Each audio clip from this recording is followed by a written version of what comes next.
stunning looks than swift.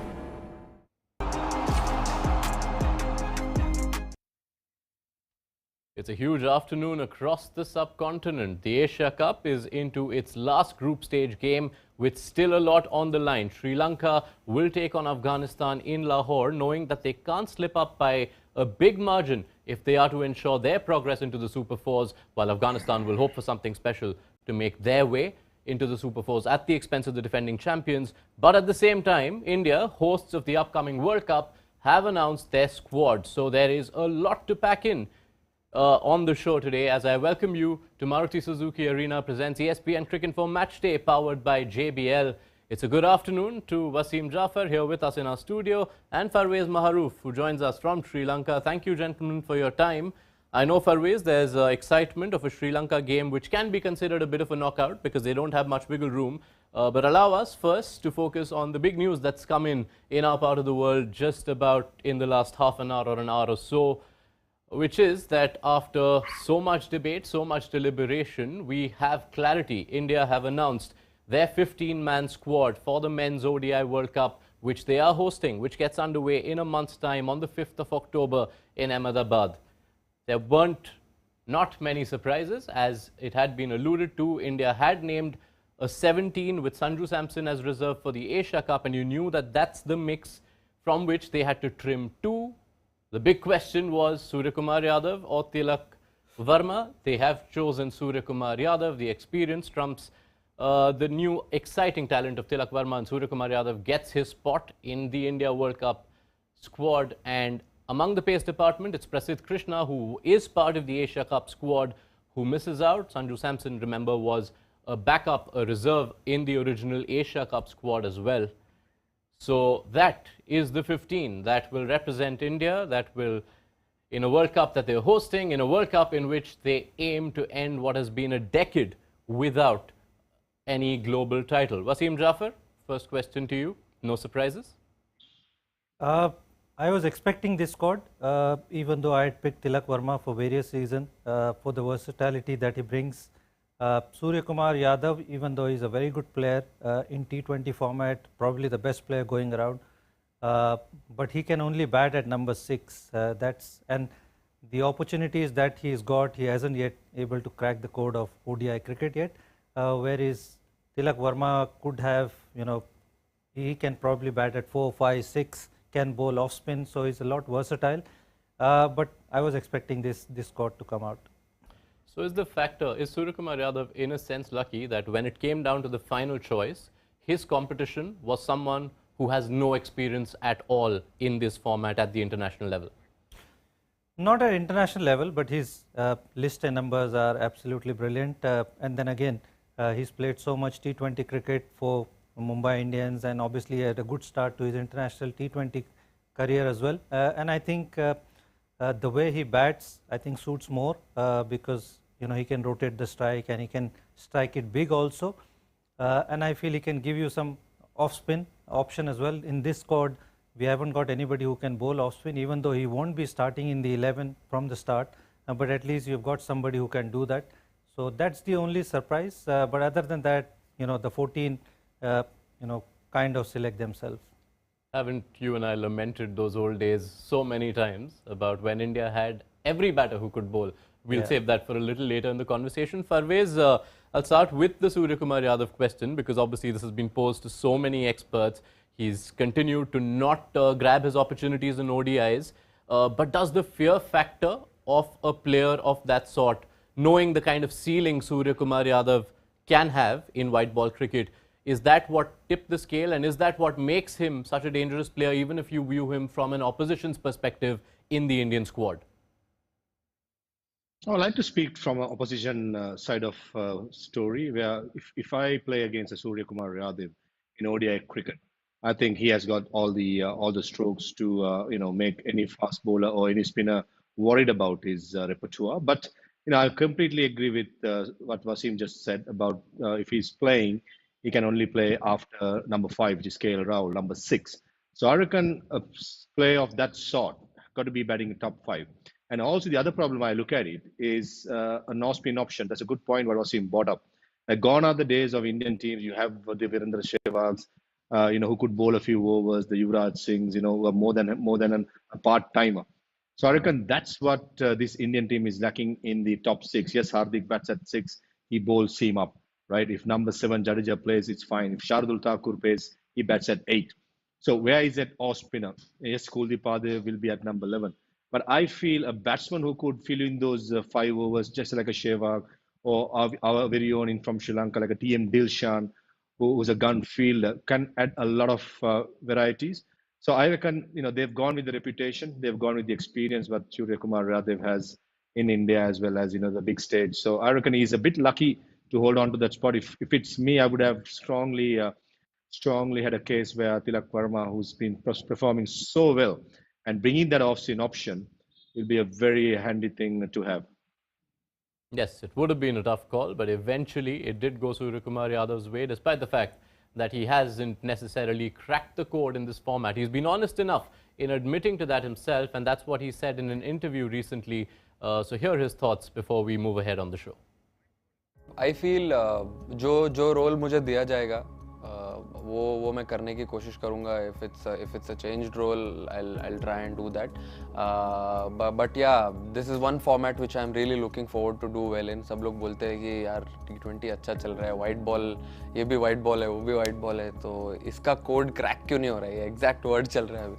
But practice कर रहा हूँ मैं, क्योंकि ये वाला फॉर्मेट मेरे हिसाब से ये सबसे चैलेंजिंग फॉर्मेट है. इसमें आपको तीनों फॉर्मेट की तरह खेलना पड़ता है. पहले आराम से, फिर अच्छा स्ट्राइक रोटेट करो, फिर लास्ट में थोड़ा T20 टाइप. तो वो एक बैलेंस बहुत ज़रूरी है ये फॉर्मेट में. तो उसके बारे में मैं बहुत प्रैक्टिस भी कर रहा हूँ, बात भी कर रहा हूँ राहुल सर से, रोहित से, विराट भाई से, सबसे. तो होपफुली ये टूर्नामेंट से वो कोड क्रैक हो जाएगा. तो मैं ट्राई कर रहा हूँ कि सिचुएशन कैसे खेली जाए. अगर फॉर एग्जांपल मैं 30th ओवर में चले गया हूँ बैटिंग को, 20 ओवर बचे हैं, तो मैं स्टार्ट से वैसे नहीं खेल सकता जैसे T20 में खेलता हूँ, क्योंकि वहाँ 1 विकेट गिरा होता है, यहाँ पे 4 विकेट गिरा होगा, तो मुझे वो सिचुएशन खेलना होगा. तो वैसे ही अभी मैं प्रैक्टिस कर रहा हूँ इस फॉर्मेट को वैसे डिकोड करने के लिए, और जैसा प्रिपरेशन चल रहा है होपफुली ये भी डिकोड हो जाएगा. मैं तो टॉप गियर में ही जाता हूँ हमेशा. नहीं, मैं बहुत एक्साइटेड रहता हूँ डगआउट में, जब भी बैठा रहता हूँ बैटिंग के लिए. मैं वेट करता हूँ कि मैं कभी जाऊँ अंदर बैटिंग करने के लिए. वो और उसमें कुछ ये नहीं है कि मैं अगर जाके मैं फर्स्ट बॉल में भी आउट हो गया तो कोई प्रॉब्लम नहीं है. बट मेरा जो प्रिपरेशन और जो एक्साइटमेंट रहता है डगआउट में अंदर, कि मैं अंदर जाके क्या करूँगा, मैं कैसे खेलने वाला हूँ, वो बहुत मेरा हार्ट रेट उस समय हमेशा ऊपर ही रहता है. और आपने कभी देखा भी होगा, और लोग मुझे पूछते भी है कि मैं हमेशा कोई विकेट गिरता है तो मैं ऐसा भाग के क्यों जाता हूँ अंदर, क्योंकि वो मुझे अच्छा लगता है. मुझे ऐसा लगता है कि अगर मेरा हार्ट रेट ऑलरेडी ऊपर है, जोन 5 में है, और मैं पहली बॉल खेल रहा हूँ, तो मैं हमेशा रेडी रहना चाहिए फर्स्ट बॉल के लिए. तो अगर उसमें फर्स्ट बॉल 4 या 6 भी मारना है तो उसमें शर्माने वाली कोई बात नहीं है. बट ऐसे ही मेरा हमेशा से सेट प्लान रहा है कि मैं अंदर जाके अपने आप को ऐसे ही अप्रोच करूँ बैटिंग के टाइम पे. और जब 1-2 शॉट्स लग जाते हैं और मैं अच्छा भाग रहा हूँ, रनिंग बिटवीन द विकेट अच्छी चल रही है, तब मुझे ऐसा लगता है कि आज अपने जोन में है और आज अपने लिए कुछ टीम के लिए कुछ बड़ा करना ज़रूरी है. Wasim, game changers in World Cup squads, they have their own role too, especially if you have teams where you trust your luxury of other options. You can think of India in 2011, where the one choice they had in the batting lineup was they took both Yusuf Pathan and Suresh Raina. Pathan was given the starting nod, but later on Suresh Raina came in, and we remember his cameos. Is that the sort of luxury India are hoping to get from Surya, as also the fact that he keeps the guys who are getting the starting spots honest, because they know there is some cover, proven cover, in the dugout? Yeah, I mean, like I said, he's slotted in to bat at number 6, most likely. And obviously, he won't be in the starting 11, in my opinion. He'll obviously be the reserve batter. But anything happens to the form or fitness of any player, then he might get slotted in. I don't know where he will bat, but most probably his position will be number 6, where Hardik Pandya is batting. So if any top order batsman is not getting runs or anything happens unfortunate, then he might have to probably bat at 5, or they might reshuffle the batting order. But I think he's got in him. There's no doubt about it. If he comes good, he's a match winner. We all know that. He keeps the bowlers, their head scratching. He keeps the captains, scratching their head where to put the fielders, where to bowl. So it's only about him, coming good and understanding how to play in this format. He knows everything about T20 cricket, how to approach it, like how he said in the interview. If he's batting at number 6, it's already 4 down and there's 20 overs to play, so he has to approach it differently. And I hope he understands and he practices it. He's got everything in him. There's nothing that he can't bat at number 4 or 5. In first class cricket, he bats at number 4 and he's got runs. It's only in this format he needs to understand, because he plays so much T20 cricket and he goes at gear 5 from ball 1 in T20 cricket, and that's how you play T20 cricket. But in 50 over he has to be little subdued, and I hope he'll apply that when he gets his opportunity. But there's nothing wrong in him in the 15. I kind of back it. He's a match winner. If he comes good, he's definitely a match winner. Right. So India have backed Suryakumar Yadav as they have through this year. That means Tilak Verma gets no spot in the World Cup squad. Surely his time will come in several of the white ball formats in the near future. The other call they had to make from the 17 they'd picked from the Asia Cup, the only other man to miss out, is Prasidh Krishna, and that leads us into the fast bowling mix. So Wasim, allow me to go to Farveez first as the fast bowler on the panel. Farveez, you see this squad, you see Shardul Thakur along with Jasprit Bumrah, Mohammad Shami, Mohammad Siraj. How do you assess the Indian pace attack, and would you have done things any differently? Well, I think the top 3 pick themselves, isn't it? Both those 3 are fantastic bowlers, especially Mohammad Siraj. The rise he has had the last couple of years has been really impressive. And the first choice bowler when it comes to between Shami or Siraj. So that means he has gone up the ladder. 3 quicks, I think probably the best going around when it comes to those conditions. And when it comes to Shardul Thakur, I think bowling, with the new ball, he has the ability to swing the ball and be effective. The older ball, that's where he gets found out most of the time. So he needs to brush up his game in that way. He needs to get the numbers right, especially he should be knowing by now. He won't be getting the new ball. Most likely the 2 quicks will play. And if Shardul plays, probably come the first change, or maybe the second change after Hardik Pandya gets the first note. So I reckon, getting his repertoire, getting his the mix-ups right, and the length's got to be really crucial, because what he brings in at number 8, the batting is a major boost for India. But I feel, depending on the venue where India plays, if you go to places like Chennai and Delhi where the pitches are slower, I think Akshar Patel could have that number 8 spot. You go to some places where the bounce is much more true, you could actually play Shardul Thakur. So I think overall, if you look at the 15, it covers all the bases. And India at home with that batting lineup is really concerned looking from a opposition end. So I reckon India clearly starts this World Cup as favourites. All right, that's a big statement from Farveez right there. I'll save my question for you for later. But on Shardul, is it that lack of all-rounder that we keep talking about, the batting depth that he brings? Would you prefer that in your playing 11 at the World Cup, or the prospect, at least on some surfaces, of going all out with Bumrah, Shami, Siraj, who are your 3 strongest pacers? It's highly unlikely. I mean, I personally have said so many times, because you want to play Kuldeep, you cannot afford to play all 3 seamers. Then your tail becomes too big. In 50-over cricket, you can't have your batting finishing at number 7. Whether you're batting first, if you lose 2-3 wickets early, it puts a lot of pressure on the batters. So you need to either play Akshar, like Farveez said, you either need to play Akshar or you need to play Shardul. Even though you want to play Shami or Siraj, whoever plays, I don't think India can afford to do that. It puts a lot of pressure on the batsman, and if your batting finishes it on 7, it's too much to ask for. If you look around the teams who have done well or dominated, England, who have won the World Cup in the T20 or even in the 50 over, Australia, even Pakistan, they've got a lot of depth in their batting. And you need that. If you're chasing a stiff target, you need your batting till 9 to win close games. And the opposition knows as well. If your batting finishes at 7, they know if you pick up 2-3 wickets early, and the guys who are batting, they also know they can't take too much risk, because there's nobody to bat behind them. So I think because to balance out the squad, you need to play Shardul or you need to play Akshar. So then that is the factor that points to Akshar Patel's inclusion too. He's obviously been a consistent performer like Shardul. But do you realistically see a situation where India on the more spin-friendly surfaces do go in with Jadeja, Akshar, Kuldeep, given that Jadeja and Akshar both are the same type of spinner? They should do. I mean, I personally feel with Hardik bowling, if he gives you 7-8 overs and you've got Bumrah or Siraj or Shami, the two seamers, you've already covered, literally 27 to 28 overs, and then you've got three spinners and your batting becomes really strong. Aksar in such a good form with the bat, and I'm sure he can bowl 10 overs on spin-friendly pitches. Jadeja, you know what he can do. Kuldeep has been brilliant. So yeah, I think India should look to play this combination more often, where there is a spin-friendly pitches. If you are playing the Sena countries, we all know they struggle against the spin. So you got to go with this combination on those situations. All right, so Farveez, this is a choice question that I've posed to Wasim a few times. So I'm going to ask you, with this mix, when you have only room for one out-and-out seamer alongside Jasprit Bumrah, who would you pick between Mohammad Siraj and Mohammad Shami, and why? I think on form, I think Mohammad Siraj for me.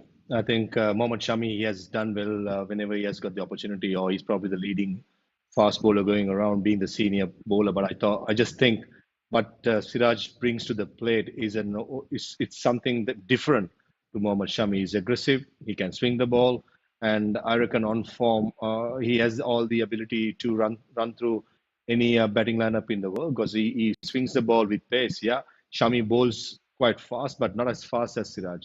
And I reckon being opposition team, again, if I talk from that perspective, Mohammad Siraj does worry me because he has everything in his repertoire.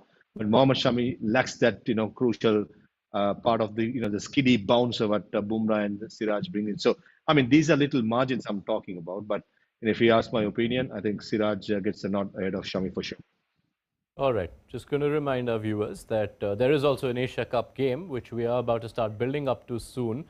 We have news from the toss in Lahore, where Sri Lanka have won the toss and opted to bat first against Afghanistan. They are fielding an unchanged 11 from the one that beat Bangladesh in their tournament opener in Palekele.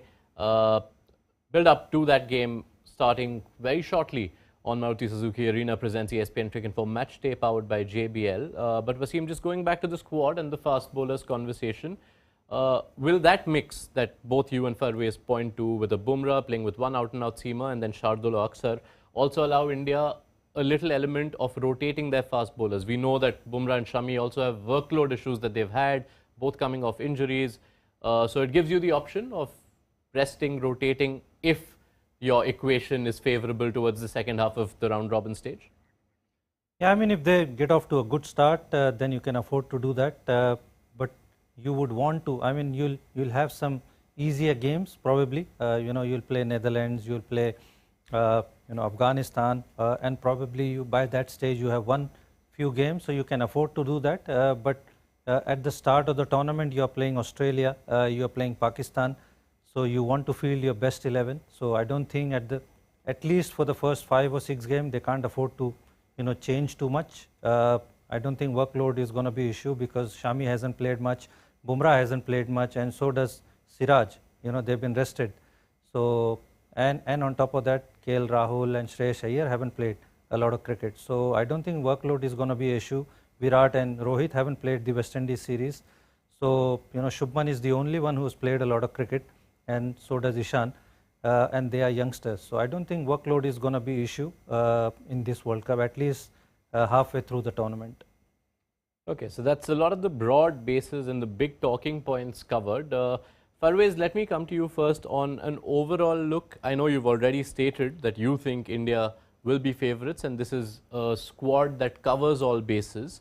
But if you're looking from the outside, what are the areas that you're identifying in this Indian squad as the potential slip-up zones?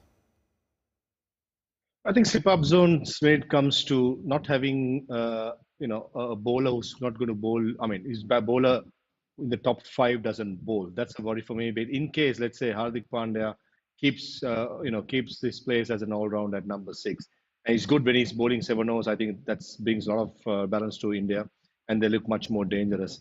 In case, because with the history what Hardik has gone through, in case if there's a situation where Hardik cannot bowl and he's batting at number 6, then you got to fill with 5 bowlers only, which is 7, 8, 9, 10, 11.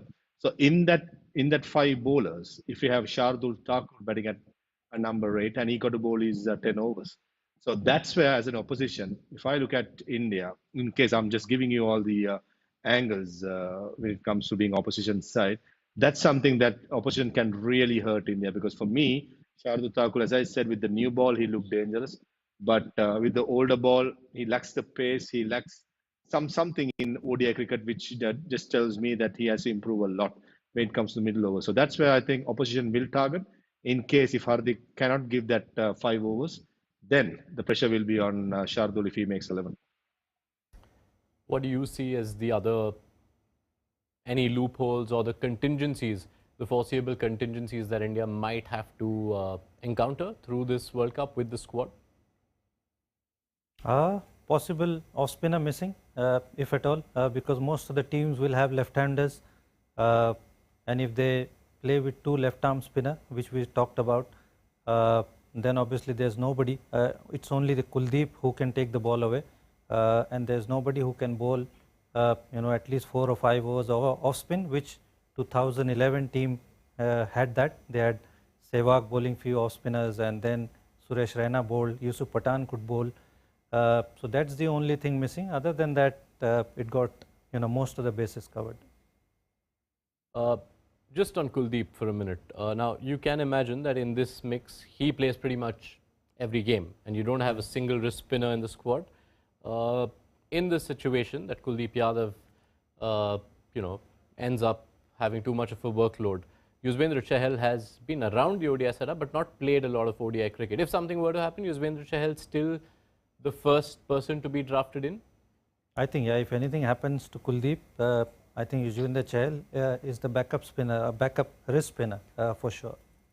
Would you say that Chahal is perhaps the most unfortunate out of all the ones who missed out, given how he has been a fairly steady contributor in ODIs? Even last year, he had excellent numbers.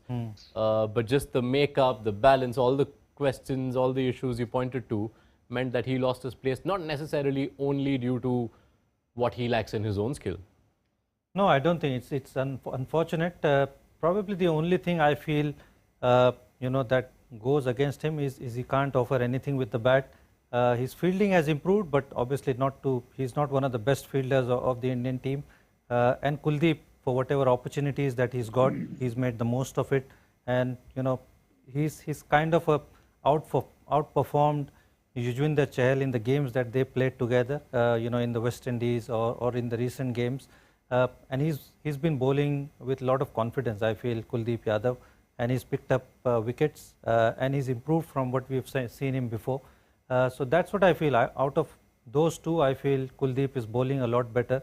And because Yuzvendra Chahal can't offer much with the bat, that's probably went against him. Farveez? When it comes to Chahal, I think he's very unlucky. Look at those numbers, average of 28 and economy of 5.86. I think any other country, he will just walk into the team with the ability what he has. But unfortunately, that's how strong Indian setup is. A bowler like Yuzvendra Chahal cannot find a place. But as Wasim said, I completely agree that on form and having the slight edge is Kuldeep Yadav because of the fielding prowess as well as batting abilities. I think it's much far. I mean, when you compare those two spinners, I think Kuldeep has a better technique and can survive in difficult modes. So I reckon it's a tough call, but I think the right choice has been made. And I just want to bring up in 2021 during COVID, when India toured Sri Lanka during that series, which a couple of the Indian players were infected with COVID that tour. I remember Kuldeep Yadav was dropped, and he was very angry about it. And I was going out to do a pitch report or something, and I just had a chat to him, and I just asked him, and he said, he's very unfortunate. He's looking forward to get his place back. I mean, come 2 years, in the last 2 years, I think he performed really well in the IPL. And, he's got the nod ahead of Kuldeep, beg your pardon, Yuzvendra Chahal in the World Cup squad. So I reckon, not playing in that series maybe would have made him work really hard on his game and made sure that he's here in this World Cup squad, which is announced today. Yes, it is the completion of quite the seesaw for Kuldeep Yadav. Him and Chahal together was so crucial to India's run to the 2019 World Cup. After that, they were split up. Chahal was given the preference for the first couple of years of this World Cup cycle, but Kuldeep earned his place back and how with his performances since the start of 2022. All right, just before we move ahead to the match that we're building up to, a final bit on the Indian squad. And Farveez, allow me to spend a couple of minutes with Wasim here. I'm sure you will have fun because Wasim likes these kind of segments generally. It will be a rapid fire with you, Wasim. Yes, Farveez. I thought there's going to be love for the neighbor Sri Lanka. I'm just giving you a break, Wasim, Farveez. You have a lot of your Sri Lanka talking to come in the rest of our show. So hold your thought, sip on some water while I get Wasim into this rapid fire on the India World Cup squad. So Wasim, here we go. If you could make one change to the squad, what would it be? Like Verma for Suryakumar Yadav. The most gaping hole in India's squad? No off spinner is the only thing. The player most unlucky to miss out? Yajwinder Chahal, I would say.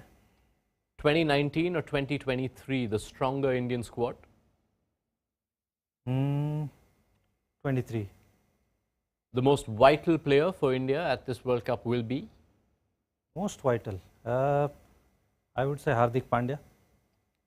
Rate India's planning and processes leading up to this squad on 10. 5. All right.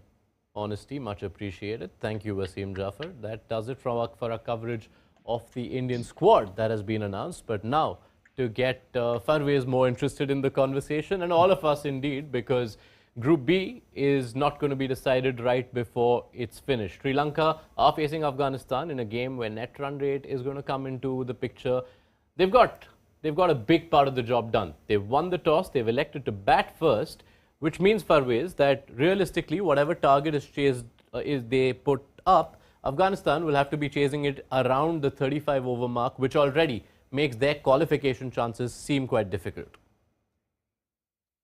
Yeah, it definitely think so. I think leading up to the game, all the pressure is on Afghanistan. They need to walk the talk and make the necessary adjustment somehow to win this game and win big. For Sri Lanka, I think it's very, very simple. Keep it simple. Go out there. We are batting first in good conditions. It's going to be 37 degrees. It's going to be hot. It's not going to be easy for Afghanistan.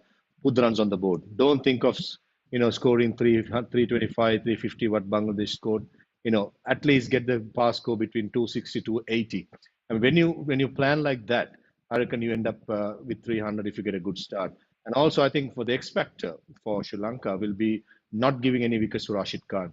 Historically, players like Rashid Khan who bowls to pick up wickets. If you don't give wickets to Rashid Khan in probably the first 4 or 5 overs, just milk those singles. He's going to give you deliveries to hit boundaries because he's going to try and pick up wickets and give you the loose delivery. So I think if Sri Lanka get those tactics right, and if they start well, I reckon 275 will be definitely a score that Sri Lanka will muster. And it is, you'd imagine for Afghanistan, that becomes the most vital point. Farveez brings up Rashid Khan, and he does have an impressive track record against Sri Lanka in ODIs, 9 wickets in 5 outings, an average below 16. But he looked a bit flatter than we've seen him in a long time, and the Lahore surface doesn't necessarily aid his bowling skills. So that becomes the most important place for this game to be decided in the sense of Afghanistan having any chances. Yeah, I mean, I was surprised how he was used in the first game. He bowled his first over maiden and then only bowled 3 more overs. So his first spell was finished in 4 overs, and then obviously they saved his overs for the later overs and the partnership got going. So, I hope they don't make the mistake. It puts a lot of pressure on Rashid to do well, but he's the main man. They need to start really well. Fazalak Farooqi was off his radar in the last game, and they have to be a lot better in the first 10 overs. Even Mujib, for that matter, didn't started really well. So they need to up their game because it's a must-win game and obviously win with a bigger margin. So they can't allow Sri Lanka to get off to a good start and obviously allow them to post 270 or maybe 300 plus. So they need to be at their game right from the get-go.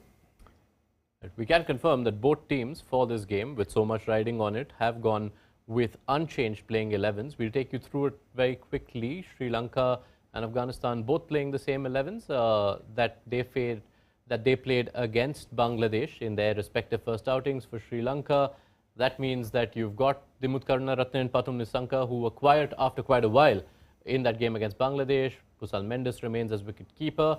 Samaravikrama and Asalanka, who were so impressive in that run chase against Bangladesh. And then you get into the all-rounders, and the bowling attack stays the same. Dunit Velalage and Mahish Thikshan are the spinners, with Dhananjay De Silva backing them up, and Kasun Rajita and Matisha Patirana holding the pace responsibility. Afghanistan too are unchanged. They will obviously focus on Ramanullah Gurbaz and Ibrahim Zadran, who've been such big contributors with the bat for them throughout this year, most times when things have gone right for them.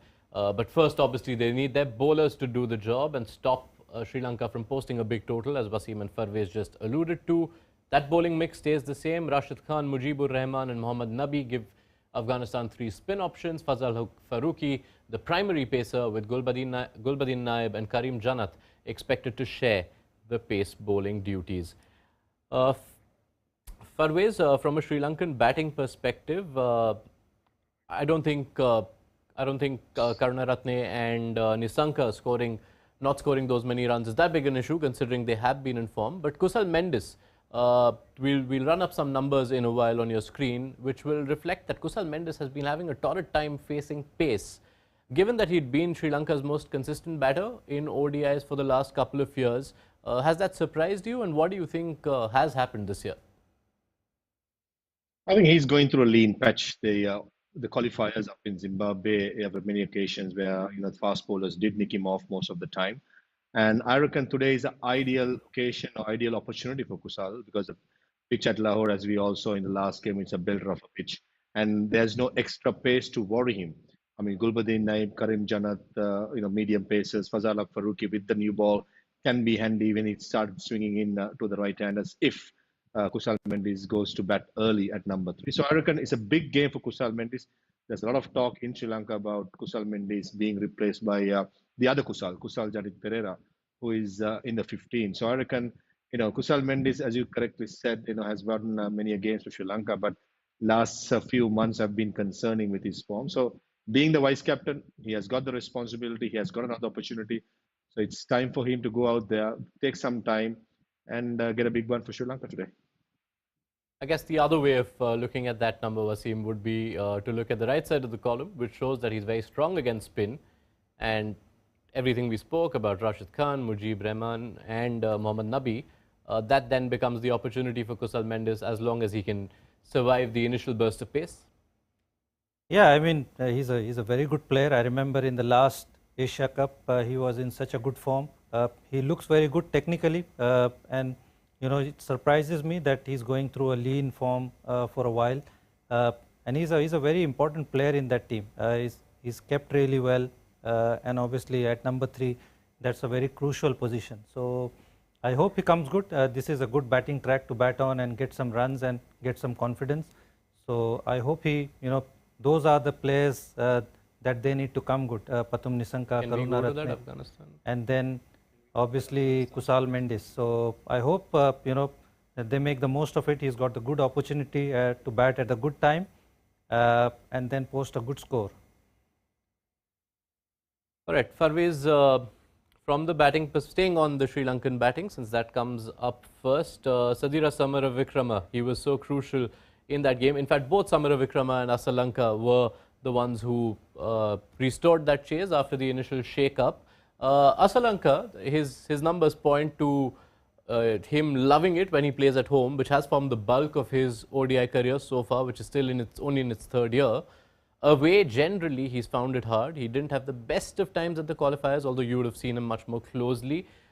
Is this surface at Gaddafi Stadium most suited for him to just amp up those away ODI numbers?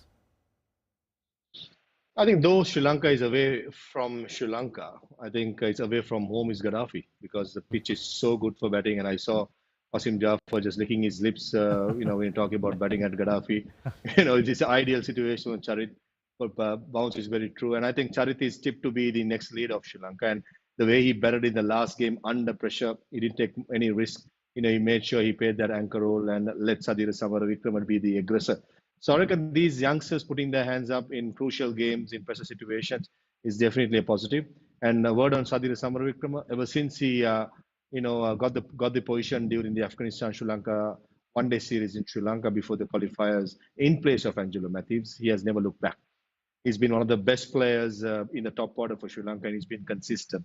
So I reckon the top order, if they fire with Batum and Adimut to open and Kusal at 3, the middle order will come good, especially Charit and Sadhir Samaravikrama, along with Dhananjay Sinha, play spin really well, where Afghanistan, the attack is spin heavy.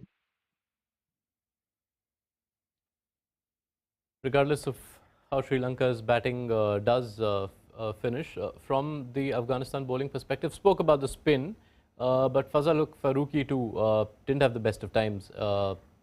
What do you feel he was lacking in the first game? Where can he improve? And any other ways of Afghanistan to even use him in terms of phases?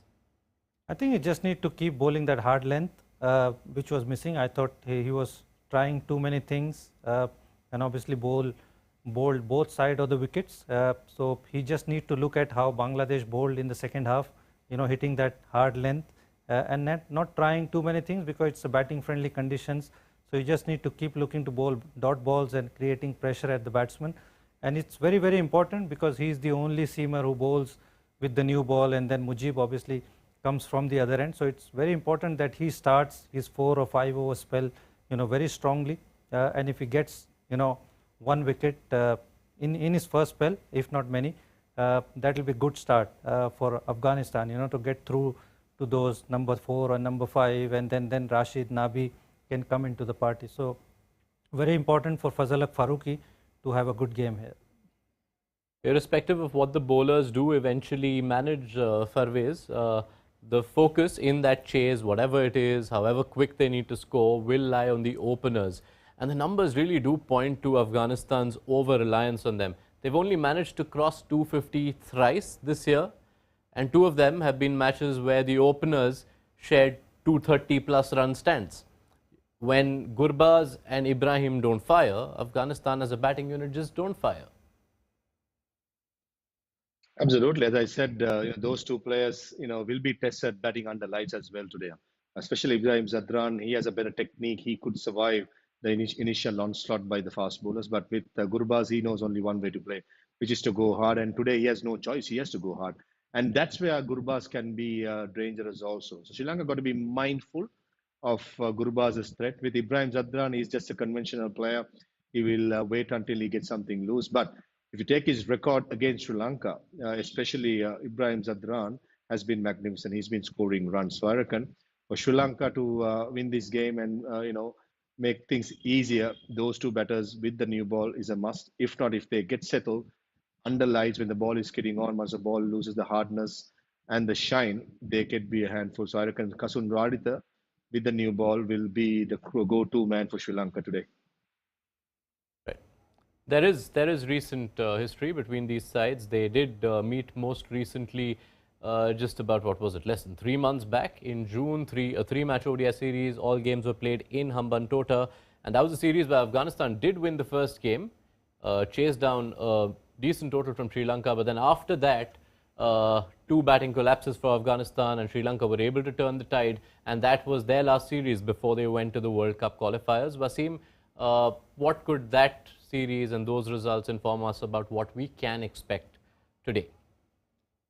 Well, I mean, they've got the ball in hand today, so they need to bowl well, first of all. And then again, we all know they need to win big today. So from Afghanistan's perspective, held them to probably 250 or 260, and then looking to chase down scores. Like you've said, Ibrahim Zadran and, Rahmanullah Gurbaz are key for them. So they need to fire. And batting depth is the only issue for Afghanistan, if I can say so, even though they struggle with the pace options also. They've got only Fazal Farooqi, and then Gulbadi Naib and Karim Jannat are just the medium paces. So they haven't got anybody in that department too. They always rely on their spin. But batting, number 3, number 4, 5 haven't contributed much. And that's been their problem. So it puts a lot of pressure on those 2 openers. And in that series also, you see they've chased down 269 pretty comfortably. Those guys performed, and then 2 very ordinary batting efforts. So that's been their issue. So today they need to come to the party, and first of all, bowled really well here. All right, so that's the setup done. We can see that the action is just about to get underway. So let's get a word in from Farveez. Obviously, Farveez, I'm not going to ask you who you're predicting as the winner of this game. But Sri Lanka batting first. You want to see a good batting display. Give us a total. How much are Sri Lanka finishing with here at the Gaddafi Stadium? 284. 284. Wow. What's your score range? I am going 315. Oof. So both of you going with a score which would realistically end Afghanistan's qualification chances at the halfway mark, because then it will need a miracle. The other thing which would be miraculous is for us to see rain today, because it's all clear in Lahore, so we can expect things to finish on time, things to not be stopped. That does it from us for now. Thank you, Wasim. Thank you, Farveez, for your company. Look forward to your presence when we get back at half time. And be sure to join us. The ESPN Cricinfo app will have you covered through this innings, and also lots of content coming up around that squad, which Wasim Jaffer and all our other experts have been giving their views on. So be sure to check that out on the ESPN Cricinfo mobile app. And join us at halftime on Maruti Suzuki Arena presents ESPN Cricinfo Matchday, powered by JBL.